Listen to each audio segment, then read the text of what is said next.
கிறிஸ்துவுக்குள் பிரியமான தேவனுடைய பிள்ளைகளே, ஆண்டவராகிய இயேசு கிறிஸ்துவின் நாமத்தில் உங்கள் அன்போடு வாழ்த்துகிறேன். ஆண்டவர் தாம் இந்த நாளையும் நமக்கு ஆசீர்வதித்து கொடுப்பாராக. ஆமென். நாளுடைய தியானத்திற்காக எடுத்துக்கொள்ளப்பட்ட பகுதி ஏசாயா தீர்க்கதரிசியின் புஸ்தகம் 44வது அதிகாரம்.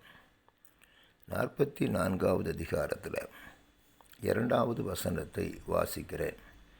உன்னை உண்டாக்கினவரும் தாயின் கற்பத்தில் உன்னை உருவாக்கினவரும் உனக்கு துணை செய்கிறவருமாகிய கர்த்தர் சொல்லுகிறதாவது, என் தாசனாகிய யாக்கோபே, நான் தெரிந்து கொண்ட யெசூரனே, பயப்படாதே. ஒரு அருமையான வாக்குத்தத்தத்தை ஆண்டவர் இஸ்ரவேல் ஜனங்களுக்கு கொடுப்பதை பார்க்கிறோம். ஆண்டவராகிய இயேசு கிறிஸ்துவின் மூலமாக அந்த வாக்குத்தத்தங்களுக்கு நீங்களும் நானும் சொந்தக்காரர்களாக இருக்கிறோம் என்பதை பார்க்கிறோம். ஆண்டவர் எப்போ நம்மளை நேசிக்க ஆரம்பித்தார், எப்பொழுது நம்மை நேசிக்கிறார், எப்பொழுது நம்மை தெரிந்து கொண்டார் அப்படிங்கிறதெல்லாம் நம்ம வேதாகமத்தில் படித்து கொண்டே வரும்போது இந்த தாயின் கருவில் அப்படிங்கிற ஒரு வார்த்தையை நம்ம பார்க்குறோம். தாயின் கற்பத்தில் உன்னை உருவாக்கினவர் அப்படின்னு சொல்லி வேதவசனம் சொல்லுது. 44:2 அவர் சொல்கிறார், நான் உனக்கு துணை செய்கிறவர், தாயின் கற்பத்தில் உன்னை உருவாக்கினேன் என்று சொல்லுகிறார். அதே 44வது அதிகாரம் 24வது வசனத்திலையும் திரும்ப சொல்லுகிறார், உன் மீட்பரும் தாயின் கற்பத்தில் உன்னை உருவாக்கினவருமான கர்த்தர் சொல்லுகிறதாவது, நானே எல்லாவற்றையும் செய்கிற கர்த்தர், நான் ஒருவராய் வானங்களை விரித்து நானே பூமியை பரப்பினவர் என்று சொல்லுகிறார். நானே எல்லாவற்றையும் செய்கிற கர்த்தர். தாயின் கருவில் உருவாக்கும் போதே அவர் சொல்கிறாரு, நான் உனக்காக யாவற்றையும் என்ன செய்கிற தேவன், நீ வானத்தை பாரு, அதை நான் தான் விரித்தேன், இந்த பூமியை பாரு, இந்த பூமியை நான் தான் பரப்பினேன் அப்படின்னு சொல்லி தைரியம் ஊட்டுகிறதை நம்ம பார்க்குறோம். அவரே நமக்காக யாவற்றையும் செய்கிற கர்த்தர். தாயின் கருவில் இருந்து நமக்காக அவர் செய்ய ஆரம்பிக்கிறார் என்பதை 46வது அதிகாரம் 3வது வசனத்தில் பார்க்குறோம்.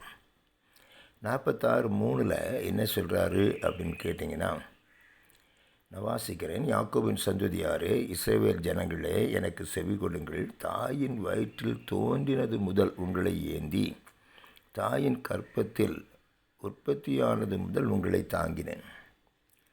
உங்கள் முதிர் வயது வரைக்கும் நான் அப்படி செய்வேன், நிறை வயது மட்டும் நான் உங்களை தாங்குவேன். நான் அப்படி செய்து வந்தேன், இனிமேலும் நான் ஏந்துவேன், நான் சுமப்பேன், தப்புவிப்பேன். ரொம்ப அழகாக சொல்கிறார். தாயின் வயிற்றில் உருவானது முதல் நம்ம ஏந்தினாராம், உற்பத்தியானது முதல் நம்மளை தாங்கினாராம். எதுவரை அவர் சொல்கிறாரு, முதிர் வயது வரைக்கும், நிறை வயது மட்டும் நம்மளை தாங்குவாராம். பாருங்கள், தாயின் கருவிலேயே தேவன் தமது பணியை துவங்குகிறார். அங்கு தாங்க ஆரம்பிக்கிறார், சுமக்க ஆரம்பிக்கிறார். வாக்கு தத்துவம் என்னென்னா, முதிர் வயது வரைக்கும் நான் உங்களை என்ன செய்ய போகிறேன், தாங்க போகிறேன் என்பதாகும். அப்போ ஆண்டவருடைய ஒரு பெரிய திட்டம் நம்மளை இருக்கிறது நீங்கள் பார்க்க முடியும். அவர் எப்போவுமே நம்ம கொண்டு தேவன் பெரிய காரியங்களை செய்ய விரும்புகிறார். அதனால தான் தாயின் கருவிலேயே அவருடைய கண்கள் நம்மளை என்ன செய்து பார்க்கிறது. அவர் அப்படிப்பட்ட ஒரு தேவனாக இருந்து நம்மை நடத்துகிறவராய் இருக்கிறார் என்பதை நம்ம பார்க்கிறோம்.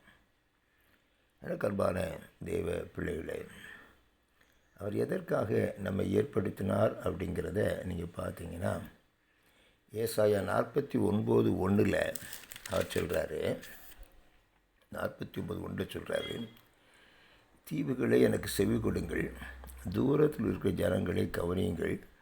தாயின் கற்பத்தில் இருந்தது முதல் கர்த்தர் என்னை அழைத்து, நான் என் தாயின் வயிற்றில் இருக்கையில் என் நாமத்தை பிரஸ்தாபப்படுத்தினார்.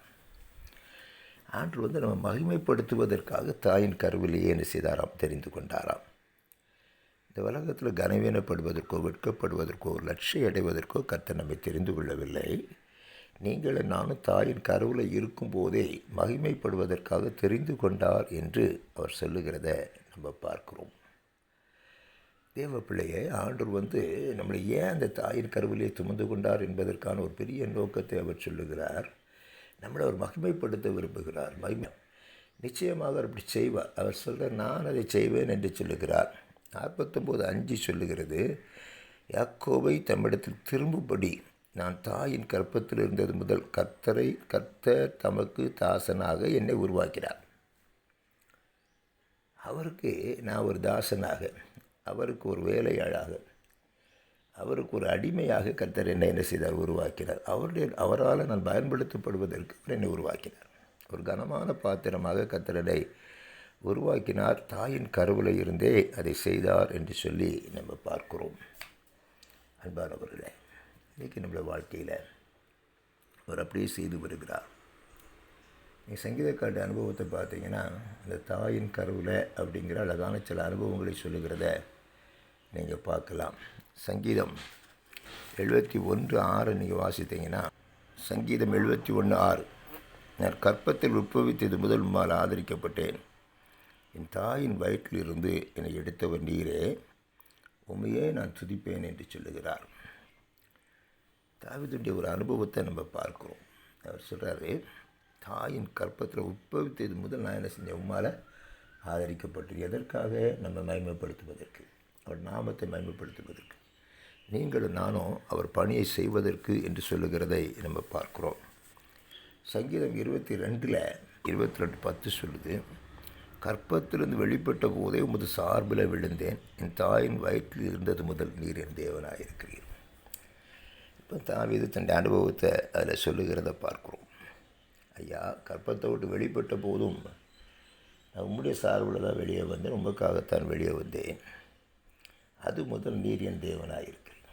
அன்னிலிருந்து நீர் தான் எனக்கு ஆண்டவர், நீர் தான் எனக்கு தேவன், நீர் தான் என்னுடைய கர்த்தர், நீர் தான் என்னுடைய பரமபிதா, நீர் தான் எனக்கு எல்லாம் என்று சொல்லி தனது அனுபவத்தை சொல்லுகிறார். எனக்கு அன்பானவர்களே, அதனால் ஆண்டு உங்களே என்னையும் வெறுமையாக இந்த ஒரு நோக்கத்தோடு இந்த உலகத்தில் வைக்கலை. தேவன் தமது நோக்கத்தை வெளிப்படுத்துவதற்கு உங்களை தாயின் கருவிலேயே தெரிந்து கொண்டார். அடிக்கடி நம்ம சோர்ந்து போகிறோம். நம்ம யார் என்பது தெரியாததுனால தான் சோர்ந்து போகிறோம். தாயின் கருவிலேயே கர்த்தர் உங்களை கண்ட தேவன், தாயின் கருவிலேயே நமக்காக எல்லாவற்றையும் செய்கிற தேவன் என்பதை பார்க்கிறோம்.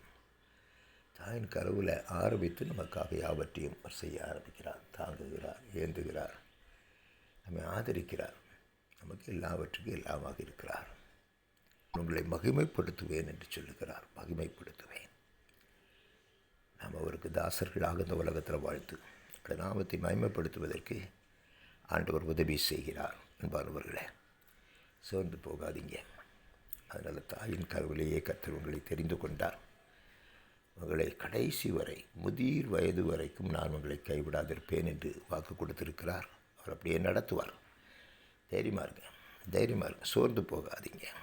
அருமை இரட்சகராக இயேசு கிறிஸ்து உலகத்தில் அனுப்பி அந்த வாக்குத்தத்தங்களை எல்லாம் நமக்கு சொந்தமாக்கி, அந்த வாக்குத்தத்தங்களை இந்த உலகத்தில் வரக்கூடிய காலத்தில் அனுபவிப்பதற்கு கர்த்தர் உதவி செய்கிறார். கர்த்தருக்கே மகிமை உண்டாவதாக. அப்படிப்பட்ட கிருபைகளை கர்த்தர் நமக்கு தருவாராக. ஆமென், ஆமென்.